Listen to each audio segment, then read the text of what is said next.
Hello dear student, welcome to Sampatti private ITI Rahimabad near airport Prayagraj.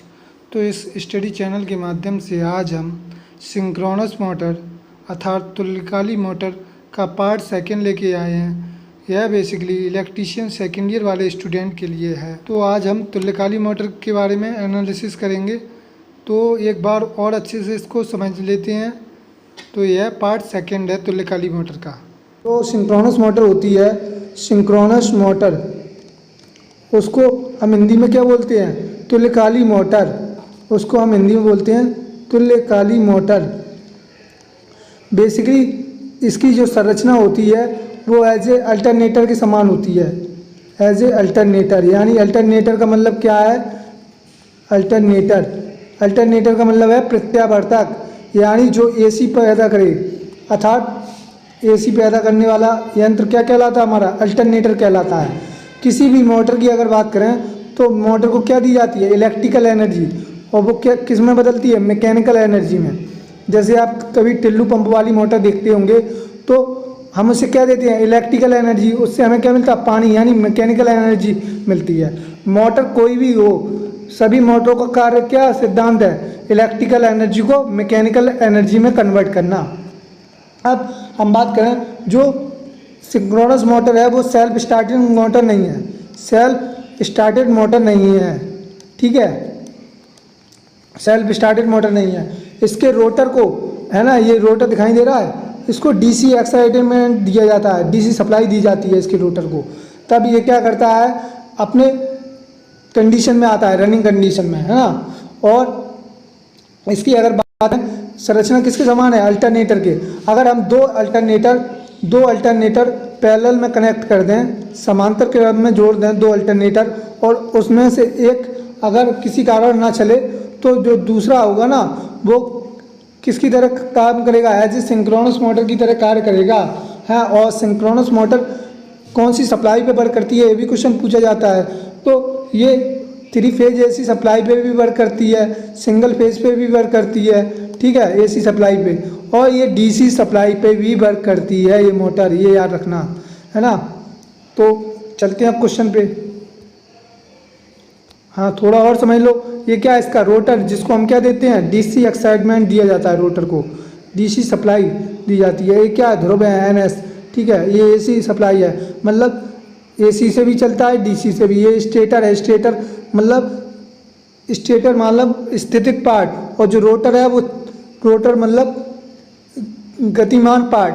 जो stator के अंदर rotor होता है, रोटर के अंदर सॉफ्ट रहती है, ये याद रखना है। नेक्स्ट क्वेश्चन कह रहा है स्वचालित मोटर नहीं है। तो देखो, स्वचालित अभी बताया आपने, सेल्फ एक्साइटेड मोटर नहीं है। कौन सी मोटर नहीं है? सेल्फ स्टार्टेड मोटर कौन सी नहीं है? तुल्यकाली मोटर, बी इज राइट, है ना।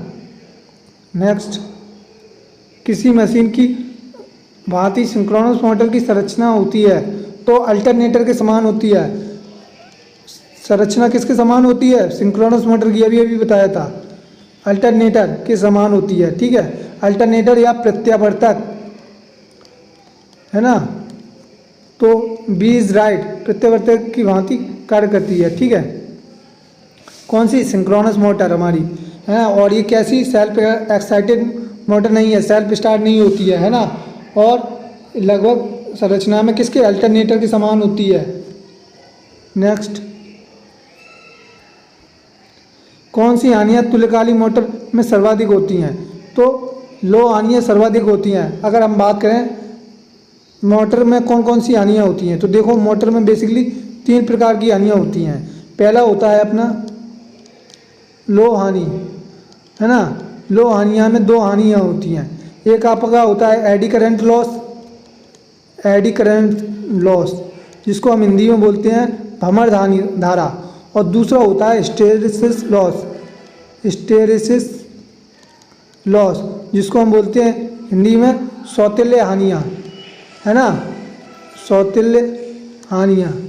पहली को क्या बोलेंगे? एडी करंट, यानी भंवर धारा। दूसरी जो हमारा लॉस होता है वो कॉपर हानियाँ, यानी ताम्र हानियाँ, हिंदी में बोले कॉपर हानियाँ, ठीक है। जिसको हम किससे I²R से डिनोट करते हैं, I²R। तीसरी जो हमारी होती है वो होती है यांत्रिक हानियाँ, मोटर की बात करें, ठीक है, ये होती हैं। और अगर ट्रांसफार्मर की बात करें तो बेसिकली दो ही हानि होती है ट्रांसफार्मर में, एक लो हानि और एक कॉपर हानि। लेकिन मोटरों में क्या होती हैं, 3 प्रकार की हानि, लो हानि, कॉपर हानि और यांत्रिक। लो हानि बेसिकली क्या प्रकार की होती हैं, 2 प्रकार की, ठीक है। Eddy current loss, eddy current loss क्या होता है, कॉपर की बाइंडिंग में होता है। और हिस्टैरिसीस लॉस जो अपनी सिलिकॉन स्टील की पत्तियाँ रहती हैं उनमें होता है ना। तो और तीसरा क्या है अपना, तो बेसिकली सर्वाधिक पूछा है, सर्वाधिक क्या होती है, लो हानियाँ, है ना। नेक्स्ट कह रहा है किस तकनीकी के द्वारा सिंक्रोनस मोटर स्टार्ट की जाती है। तो सिंक्रोनस मोटर डीसी शंट के साथ भी स्टार्ट की जा सकती है, डीसी कंपाउंड के भी साथ, टेम्पर वाइंडिंग के भी साथ, उपयुक्त तीनों सही हैं। क्यों, क्योंकि जो हमने देखा था डीसी मोटर का ये क्या, सिंक्रोनस मोटर का ये वाला पार्ट अपना मान लो क्या है, स्टार्टर, ठीक है। और ये अपना पार्ट क्या है, रोटर, है ना। इसको हम क्या देते हैं, डीसी सप्लाई देते हैं। डीसी सप्लाई से ही ये क्या आएगी, रनिंग कंडीशन में आएगी। इधर क्या होता है, ये सॉफ्ट होता है, ठीक है, मोटर का। तो रोटर को हमें क्या देना पड़ता, रोटर जब मूव करेगा तो उसके लिए हमें डीसी सप्लाई देनी पड़ेगी। तो इन तीनों से वर्क करेगा, ठीक है। तो डी इज राइट। नेक्स्ट कह रहा है क्या होगा जब तुल्यकाली मोटर की उत्तेजना एकाएक समाप्त हो जाएगी। अगर हम बात करें तुल्यकाली मोटर की उत्तेजना की, तो यानी एक्साइटमेंट, अभी बताया एक्साइटमेंट किसे कहते हैं। ये मान लो स्टेटर है सिंक्रोनस मोटर का, स्टेटर मतलब भारी पार्ट जिससे हम क्या करें, सुरक्षा करें मोटर की। ये क्या है अपना रोटर पार्ट, ठीक है। इसको हम क्या देंगे, डीसी सप्लाई, यानी एक्साइटमेंट देना पड़ेगा, डीसी सप्लाई का एक्साइटमेंट, ठीक है। ये क्या है अपना सॉफ्ट है, ठीक है। तो वही कह रहा है उत्तेजना, यानी डीसी सप्लाई की क्या देनी पड़ेगी, एक्साइटमेंट, उत्तेजना। तो मोटर अगर उत्तेजना को बंद कर दोगे तो मोटर क्या हो जाएगी, रुक जाएगी, सीधी सी बात है। तो बी इज राइट। अगर आप रोटर को डीसी सप्लाई नहीं दोगे, एक्साइटमेंट के रूप में डीसी सप्लाई नहीं दोगे रोटर को, तो मोटर बंद हो जाएगी ना। नेक्स्ट, निम्न में से किस तुल्यकाली मोटर का विरोधी विद्युत वाहक बल निर्भर करता है। विरोधी विद्युत वाहक बल, विरोधी विद्युत वाहक बल, विरोधी विद्युत वाहक बल, पूरा लिख लो, वाहक बल, ठीक है। ये बेसिकली क्या होता है कि किस पे निर्भर करता है, गति पर, उत्तेजन पर। तो हमने क्या देखा अभी, जो विरोधी विद्युत वाहक बल उत्पन्न होगा सिंक्रोनस मोटर में, वो किसके कारण होगा, किसके कारण होगा, अपने रोटर पर जो सप्लाई ये दी जाती है, रोटर पर जो डीसी एक्साइटमेंट सप्लाई दी जाती है, डीसी सप्लाई एक्साइटमेंट के रूप में दी जाती है। यानी एक्साइटमेंट मीन्स होता है निम्न उत्तेजन, ठीक है। तो विद्युत वाहक बल कहाँ होगा उत्पन्न, जब उत्तेजन की अवस्था में होगा। तो सी इज राइट। नेक्स्ट कह रहा है किस का लाभ के कारण तुल्यकाली मोटर औद्योगिक कार्यों में उपयोगी होती है। तो अगर हम बात करें तुल्यकाली मोटर की, तो इसमें देखिए ऑप्शन क्या है, ये अग्रगामी तथा पश्चिमागामी दोनों शक्ति गुणांक पर वर्क करती है, ठीक है। आवश्यक पड़ने पर शक्ति गुणांक इकाई किया जाता है, ये भी ठीक है। यदि सप्लाई आवृत्ति स्थिर हो तो मोटर सभी भार पर स्थिर गति से चलती है, ये भी ठीक है। यानी जो बेसिकली सिंक्रोनस मोटर है ये बहुत इंपॉर्टेंट पार्ट है जो मैं बता रहा हूँ अभी। बेसिकली जो सिंक्रोनस मोटर है उसका यूज पावर फैक्टर को इम्प्रूव करने के लिए किया जाता है, सिंक्रोनस, ठीक है। मोटर का यूज बेसिकली कहाँ किया जाता है, पावर फैक्टर को इम्प्रूव करने में। पावर फैक्टर क्या होता है, कॉस पाई, यानी R/Z, रेजिस्टेंस और इम्पीडेंस का अनुपात हमारा क्या कहलाता है, पावर फैक्टर। और दूसरी तरीके से भी होता है पावर फैक्टर, कॉस पाई बराबर वास्तविक शक्ति, यानी आभासी शक्ति अपॉन वास्तविक शक्ति, ये भी होता है, ठीक है। अब बात कर रहे हैं हम पावर फैक्टर इंप्रूव करने की। तो सिंक्रोनस मोटर का यूज किया जाता है पावर फैक्टर को इम्प्रूव करने में। और किसका किया जाता है इसके अलावा? कैपेसिटर का भी यूज किया जाता है पावर फैक्टर को इम्प्रूव करने में। तो कहने का मतलब है सिंक्रोनस मोटर या तुल्यकालिक मोटर का जो पावर फैक्टर है उसको हम अग्रगामी, पश्चगामी, इकाई तीनों कर सकते हैं, है ना। तो डी इज राइट।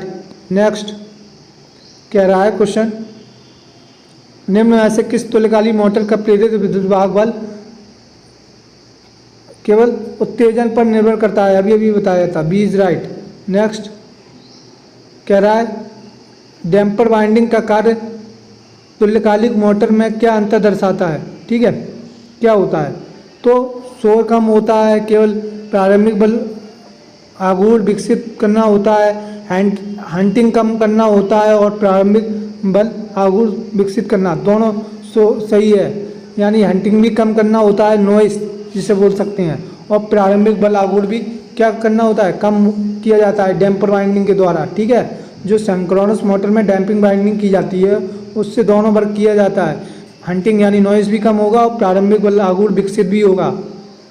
नेक्स्ट कह रहा है यदि एक तुल्यकालिक मोटर का गतिशील अवस्था में किसी कारण से उत्तेजन समाप्त हो जाए तो क्या होगा? मोटर रुक जाती है। हमने बताया था ना कि अगर सिंक्रोनस मोटर है, ये अपना स्टेटर पार्ट होता है ना। स्टेटर के अंदर क्या होता है? अपना रोटर होता है। रोटर को क्या दिया जाता है? डीसी एक्साइटमेंट दिया जाता है, डीसी एक्साइटमेंट दिया जाता है, उत्तेजन, डीसी उत्तेजन दिया जाता है चलाने के लिए रोटर को। और इधर क्या होता है? सॉफ्ट होता है। ठीक है, सॉफ्ट इस तरह होता है, जैसा देखा होगा आपने, इस तरह का। ठीक है, ये इस तरह का सॉफ्ट होता है। ठीक है, अब कह रहा है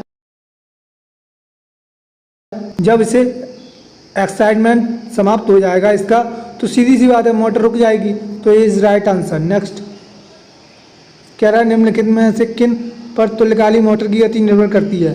तो तुल्यकालिक मोटर हो या कोई सी मोटर हो, कोई सी भी XYZ, 120 F/पाई है, 120 F/P, यानी इस फॉर्मूले पर डिपेंड करेगा स्पीड, फ्रिक्वेंसी और पोल्स दोनों पर।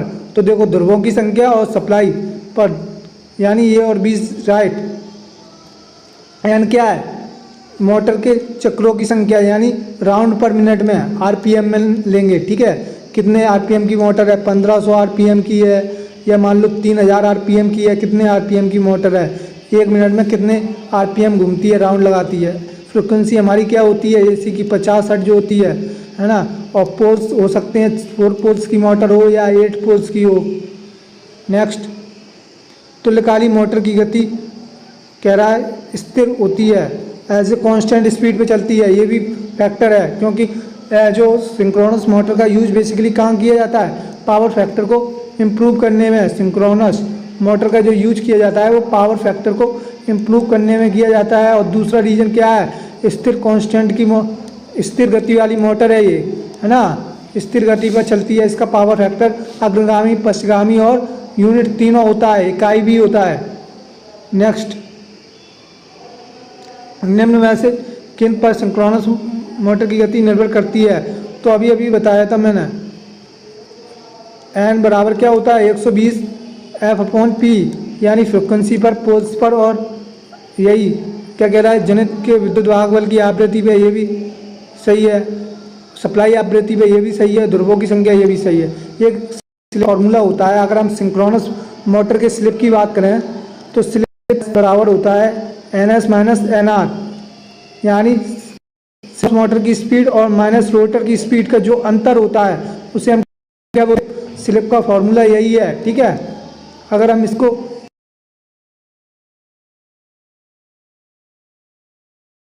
परसेंट NS - NR, यानी synchronous speed minus rotor speed बटे सिंक्रोनस स्पीड इंटू 100, है ना। और एक फॉर्मूला ये भी होता है, रोटर फ्रिक्वेंसी बराबर स्लिप गुणा सप्लाई फ्रिक्वेंसी FS, ये भी होता है। तो अब देखो यहाँ पे भी निर्भर करता है, पोल्स पे भी निर्भर करता है क्या? स्पीड हमारा, है ना। तो नेक्स्ट